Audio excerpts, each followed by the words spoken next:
Good morning, everybody, and welcome back to the Run Your Mouth Extravaganza, where we cover all the important topics that you need to get through your work week.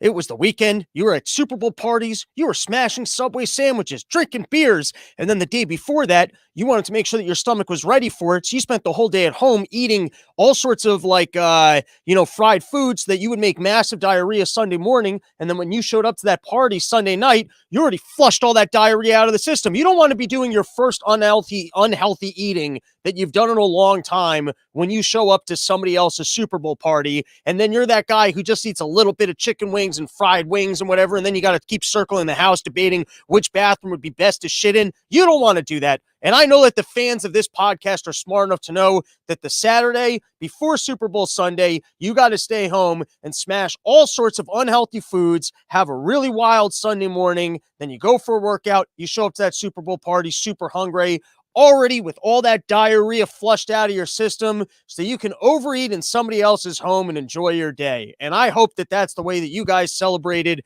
your Super Bowl Sunday, which is, all of our holiday. And you know what? Let's get right into the news. We're going to be covering some important topics. Before we do, as always, program is brought to you by Sheath and YoKratom.com, home of the $60 kilo. Get yourself some sheaths, get yourself some Kratoms of kilos. You can be living yourself a better life. Also, check out, I have an exclusive audio interview. Why? I don't know. Just go subscribe to the podcast. Every single day you can delete the download, and then I can feel like I got more subscribers. Then you can do the thing where you rate and review it, and you send it to other friends, and then I start to feel like I'm a more important human being. So, do your part in helping me feel more important.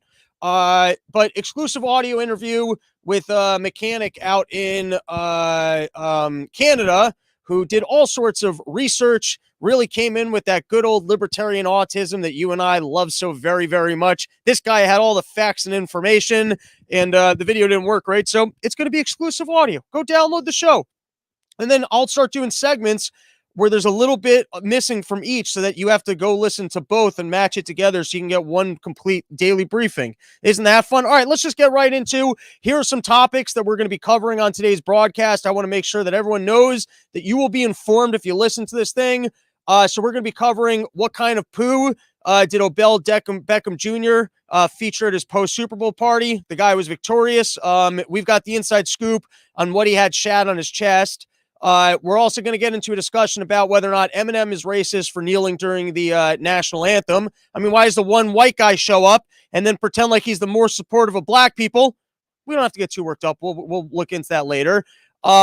When to know if you should save someone while choking at the Super Bowl party. I know sometimes a person's choking at the corner and you want to give him a second, see if he's going to figure it out. And then lastly is, does placing your dick on deli meats add flavor? And if you decide to go the dick on deli meat option to increase the flavor of your deli meats, do you have an obligation to warn your guests? Here's, by the way, the kicker. It depends on whether or not you've been vaccinated, but we're going to cover all that a little bit later in the program. Let's start with our first topic of today, which is we need to kill some monkeys. And I wouldn't make this my leading topic if it wasn't as important as this. We need to forget the truckers, forget anywhere else you were giving charity. I need your money coming in to the Run Your Mouth program so that I can hire a team of vigilantes to break into Elon Musk's home and kill some monkeys. Because apparently that Neuralink thing, you can go back down the Run Your Mouth's archive. You go back to the end of year special from, I believe it was 2020, and I came out as anti-Neuralink. Then 2 weeks later, new information. I'm not above admitting I was wrong. Apparently, you put this Neuralink in your brain, you could just be walking around having orgasms all the time. Am I going to come out as anti-orgasms? I'm not the anti-orgasm guy. I'm the guy who does a broadcast in the morning, spends the rest of his afternoon jerking off at home. I'm all for orgasms. So I'm not going to come out as anti-Neuralink orgasms. But now it turns out that he's been torturing monkeys. And so you got a bunch of monkeys that are dead, and then the other monkeys got super chips in their brains. And we can't have monkeys with super chips in their brains that have been tortured by a billionaire and has other monkey friends that just died. That's the beginning of Planet of the Apes. That right there is Planet of the Apes coming true. And so if you guys can help me go kill some of Elon Musk's monkeys, I don't know if enough other people in the media are going to be talking about this today, but I'm just saying, if we were to end the broadcast right now, and I would never discuss another issue for the rest of my currently non-existing broadcasting career. It's somewhat a career. We got sponsorships. You'll create them in Sheath. I'm a professional. So, no more with the self-deprecating jokes. This is the ultimate in living room broadcasts. Let's kill some monkeys. Moving on. What else we got? So you still got Russia and Ukraine's and America starting to look like Ukraine. Here was the article. Ukraine says its UK ambassador did not offer to bargain away NATO aspirations in Russia standoff. So it seems like both Russia and the US really want Ukraine. It's like the hot chick at the party. I don't know what Ukraine's got to offer these people.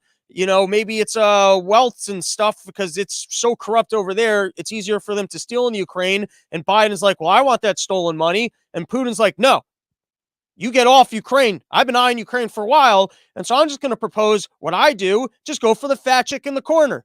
When everyone's vying over the one hot chick, there's usually some sad fat chick in the corner. She's probably more fun. She's probably way cooler. Let's be honest. I'm not even at a party. So just, continue with this joke with me. Just go. So here's what I'm thinking. Isn't there some other countries that we can just go invade so we can feel good about ourselves? Or can't Russia just go the Taiwan route? I know, because then you're competing with China. So it's still kind of the hot chick at a party. There's got to be some other country that these people can invade. Or if Russia is going to invade Ukraine, can we at least somehow get some caves installed there? So maybe they got to spend 18 years trying to conquer the country. And then at some point they give up, just leave, the thing falls apart. And then we steal some of their funds and we give it to 9/11 victims. I mean, with all this defense stuff that we've given to Ukraine, has anyone tried installing caves so that Ukrainians can just hide in it for a bunch and keep the war going on forever? And then what we can do is we can train the people living in the caves, and then we can go fight them in 20 years. And this is what Hollywood's all about. It's nostalgic storylines. You got to go with your tried, true, tested stories. They work for a reason. And then you just, you rebrand them with new presidents in 20 years. Then here was the other part. So, Russia, Ukraine's all like, we're not putting out to anybody. We're holding out for marriage. We're not putting out at this party. And here's what I'm thinking. I'm thinking maybe Ukraine's worked out a deal where he's all like, Russia, you come in here, you let me leave with my money, and I'll just give you the country, and they don't put up much of a fight. And if that happens, then what we need to do is, and when I say we, I mean like the deep state, because they listen to the show for ideas. And so I try and be as helpful as possible. But then you got to go find that guy and kill him. And then you get to turn to all the other countries and be like, hey, listen, you're going to have to buy some defense stuff. You better buy some of our caves, because if you don't buy some of these caves that we can install into your country and some of our defense systems, then you're going to get taken over. Like, you can't just let a country be taken over and then it works out for the leader. You need something really terrible to happen to that leader so you can scare all the other countries into buying really expensive military gear from you guys. And one last thing on the Russia story. So now you got Russia saying that the U.S. is saying that Russia may create a pretext to attack Ukraine, a false flag, kind of like what we tried with Cuba, and then we successfully pulled it off with the 9/11 towers. Kind of things that where you pretend like the country did something so terrible that they were a threat and you had no choice but to go in there, kind of like, did we do that in Vietnam? I don't know. But doesn't it feel like America's doing this right now to Russia? Doesn't it feel like we're trying to push them into a box where we're almost bitching out Putin, and we're like, Biden's all I told you can, I told you could invade the Ukraines. I told you could go in there. Now you're just being a bitch, Putin. Putin, I said you could have a minor incursion. You just decided not to do it. That's on you. Look at how weak Russia is. Feels like we're kind of bitching them out, forced them to do it. Just say that we won't go NATO it. Like, I don't need a NATO Ukraine. I don't even need any. Does NATO do anything for me? I don't give a shit about NATO. Hong Kong, thank you. We'll go to the comments because here we are. Brutabo showing his support. Hong Kong, hell yeah. All right, moving on. I think there was one more thing. Oh, on the Ukraines. Nope. Pfizer has postponed its request with the FDA to approve COVID-19 vaccine for kids under 5. Because even they were like, all right, we can only put it, even they were like, we're not sure that this is a good idea. What's changed? I mean, the CDC is looking for it. People aren't following the science anymore. The CDC is telling us we got to be wearing masks. Everyone's taking off their masks. Pfizer's all of a sudden realizing maybe it's because whatever terrible thing happens to you when you get vaccinated, it happens in kids sooner. I can't be saying that. That would be reckless to say on the airways. It was a question. It was just a question. I'm wondering what happened in these trials that even Pfizer's like, you know what? We're not gonna push it on that group of people. And then of course we've got this one's just terrible. The Afghanis, right? The Afghanis had all sorts of money. I think at the Fed. Was it at the Fed? I don't know. They kept a bunch of money with us. And then after we left, and we had all that whole debacle at the airport, we're like, all right, well, now that the Taliban is in charge, we can't just give these people back their money. So we'll give it to 9/11 victims. And then everyone's like, hey, come on, you're stealing. And then, of course, Biden responded, come on, man. Haven't you heard of inflation? We're stealing from everyone. We're taking from you as citizens, too. That $6 billion ain't gonna be worth shit by the time we get it to you guys. Figure give it to the victims, and then they can spend, and then we'll get you guys new money when we all go to new currency that's helpful. That's just crazy. You got to figure out a way to get it to people. You can't just steal the money, and we just print money and give it to people here anyway. So what do we got to steal Afghani money to give it to? And what specifically is that going to for 9/11 victims that we haven't already funded? What do we need funds for 9/11 victims that we haven't yet funded? All right, let's take a couple comments. People are getting active in the chat, and then we can take a look at some other topics here. James Price, the same cunts that said Putin stole that 2016 election and now saying he's going to invade on Wednesday somewhere around lunchtime. You think he could at least wait till after lunch? Wait till after lunch. Everyone's all sleepy. What you should do is say, hey, listen, we don't want to invade you guys. So we're going to do free seamless for the entire country as much as you want to eat, but you got to have it for lunch. Everyone overeats for lunch. And then you just go in there when they're taking naps and you fucking kill them. You see, that's why people should put me in charge of the world. CIA, I'm super smart. Give me a job.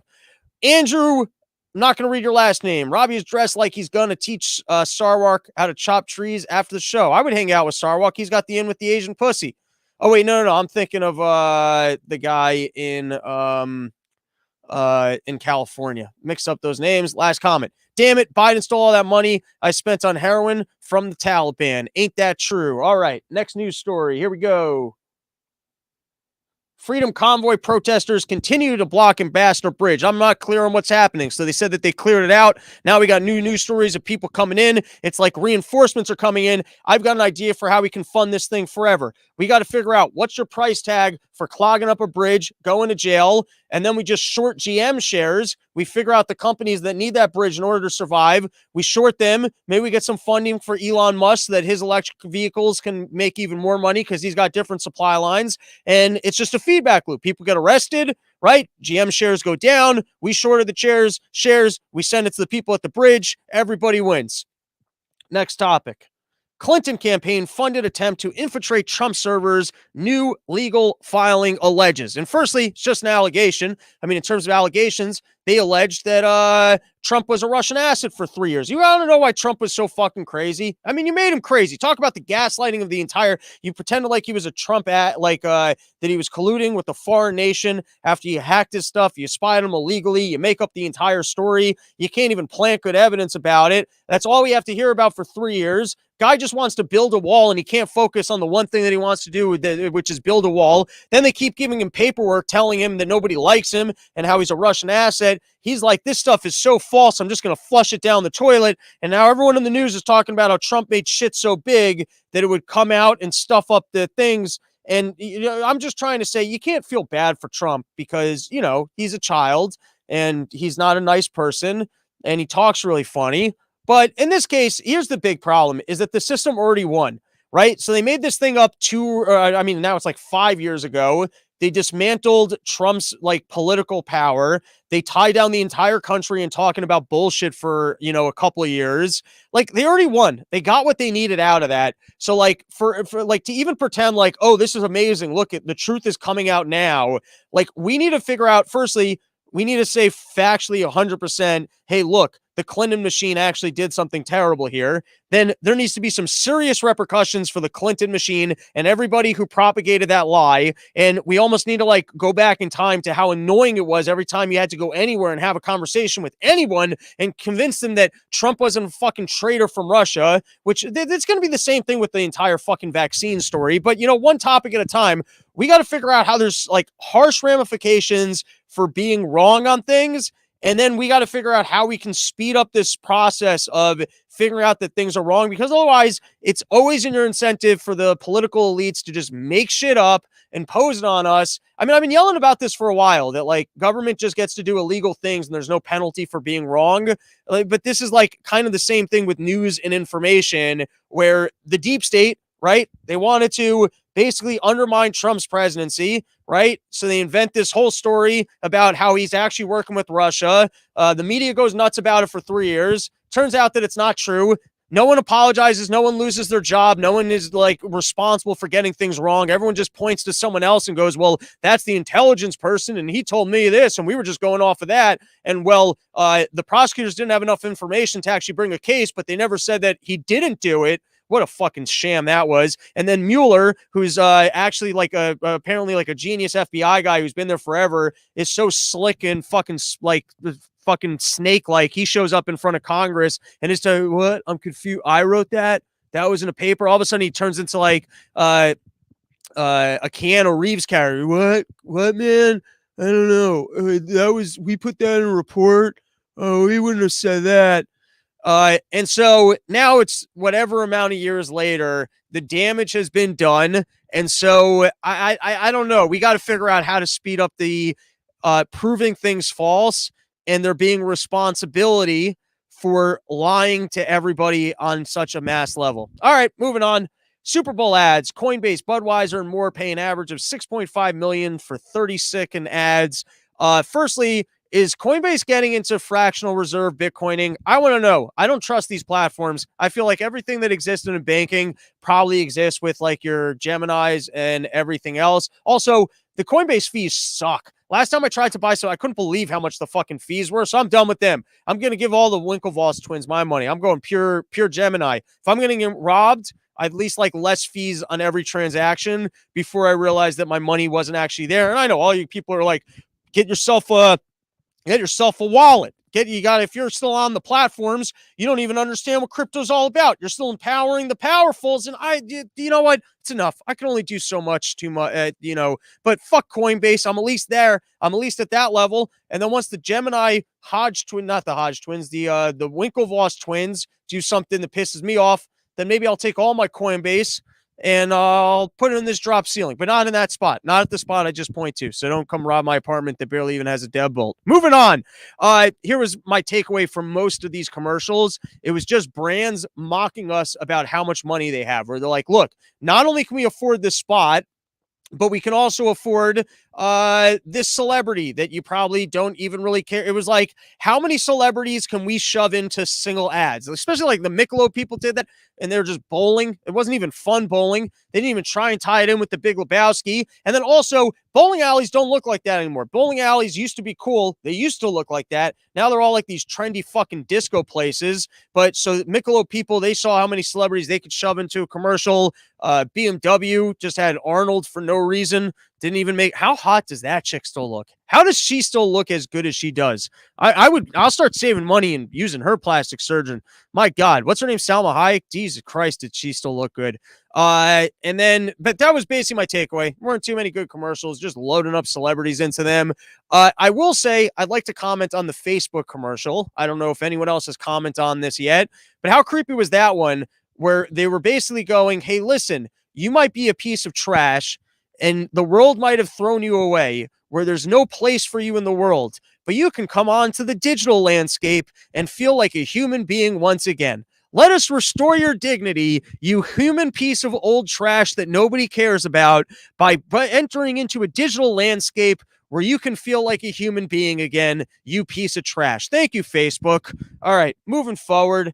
Pelosi says defund the police is not the Democratic Party's policy, because their policy is insider trading and then as much police as possible to make sure that we don't go into their homes, especially when we find out 5 years from now how much money they made, propping up big pharma and what kind of side effects may or may not exist.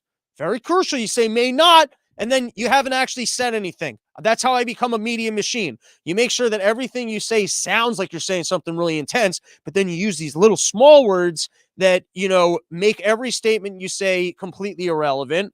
And then last news story of the day, Jill Biden turns Valentine's Day into lesson for second graders. And what is Jill Biden doing talking to kids about love? I want to know, is she grooming people for Joe? She knows that, Joe, he's going to be out of this presidency pretty soon. He's going to only have about 1 year of life left, and he's really going to want to sniff some kids. I mean, they told him, hey, no more sniffing kids. You got to become president. People don't like a president that sniffs kids. But in retirement, are you really not going to let this kid sniff kids anymore? You're not. That would just be mean. I mean, this guy, he held back his greatest thing in life, which is going out there and sniffing some kids so that he could be president. And then he finally gets in there. He pretends to do the job. He stutters. He winks at screens. He doesn't get to talk his mind. And then he leaves, and you don't let him sniff kids. So I don't think Joe Biden should be allowed around kids. I'm going to be the first one to float that. All right. And then a couple, by the way, let's plug our sponsors once more, sheathunderwear.com. If you don't have Sheath, if I haven't said Sheath in your ears enough time that, like, you guys haven't just gone out and bought a pair, you're crazy. RYM, 20% off. And then, of course, you'll crate them. If you're over the age of 21, you get yourself a whole kilo for $60. Send me an email, Robbie the Fire, or that's on Twitter. You can Instagram message me. You can message me on Twitter, or you can email me at robsnewsroom@gmail.com. First, if there were any big stories you were listening, I don't know why I said stories like such a Canadian there, but there are any big stories you're like, hey, how come we didn't cover this one? Send me an email. I'll cover it on the next show, even if it's to go, hey, I know nothing about it. You send me an email of a news story, I will address it on the next show. Also, I'd like to start doing a dumbass of the day. We'll select one dumbass each day. Someone's going to win an award on a daily basis. Maybe we'll even start sending them plaques. Maybe we'll get enough money that we can send people plaques for being the dumbass of the day. Then we could have a dumbass of the month. Then we could have a dumbass of the year. We could have a whole ranking system where, because otherwise there's no consequences for being a dumbass. So we're going to help people. We're going to pick one winner each day so that we can really focus in on one asshole and let them know that they're being dumb and try and do our part to have more consequences for people being stupid. And then lastly is, I don't want to be up here just yelling out problems. That's not cool. You guys are trying to start your workday. You're trying to listen to me, get a little bit of a feel for the news, and then show up to an office and get some work done. And so I don't want to be here just screaming about all the world's problems. I want to try and offer some solutions. So here's a solution I had in my head. We saw the power of the truckers. And by the way, I'm floating this as a potential solution. It needs legal review because I don't want to be on air saying that people should engage in destructive or activities or violence in any fashion. That's not what I'm about, but I am about creative ideas and then hopefully a legal team reviewing the creative ideas, coming back to the show and letting people know whether or not you can do it before you actually do it. But here's my idea. So first is, they robbed Trump of his presidency by creating this whole Russia collusion thing. And then he goes nuts. He's flushing things down a toilet. And then people are getting mad at him and going, look at how crazy this guy is. He flushes things down toilets that don't belong in toilets. He lost his mind. He's a child. We can't possibly have this guy be president again. Right? And then we're also seeing that you can peacefully protest. So here's what I'm thinking. To show our solidarity for Trump and to peacefully protest, take your tax documents, go into a government building and flush them down a toilet. I mean, think of the message that sends. We can clog toilets, and then we create jobs for plumbers. Everyone likes American jobs, so we create jobs for plumbers. We show our solidarity with Trump, and we tell the government what we think about taxes. I don't know. Tomorrow's solution will be to how to have solutions that don't include things that, whatever, we're not on YouTube anyways. And it's satire. All right. So go check out the Run Your Mouth podcast. There is a long weekend interview with a guy from Canada who had way too much information about everything that's going on over there. And then if you guys can stay tuned, we are going to take a break and I'm going to have a new stream up shortly in about 15 minutes. I'm going to have myself some breakfast. I got some leftovers from a Super Bowl party. We're going to do a short segment with Guy Swan. And then there'll be one clean podcast out to later today. I'm going to call it an episode and we'll take a couple comments and then we are done. We did it, everybody. This is from Michael, the dullest tool in the shed. Coinbase costs too much. I agree 100%. And with that, we're going to conclude this stream and we'll be back shortly with Guy Swan.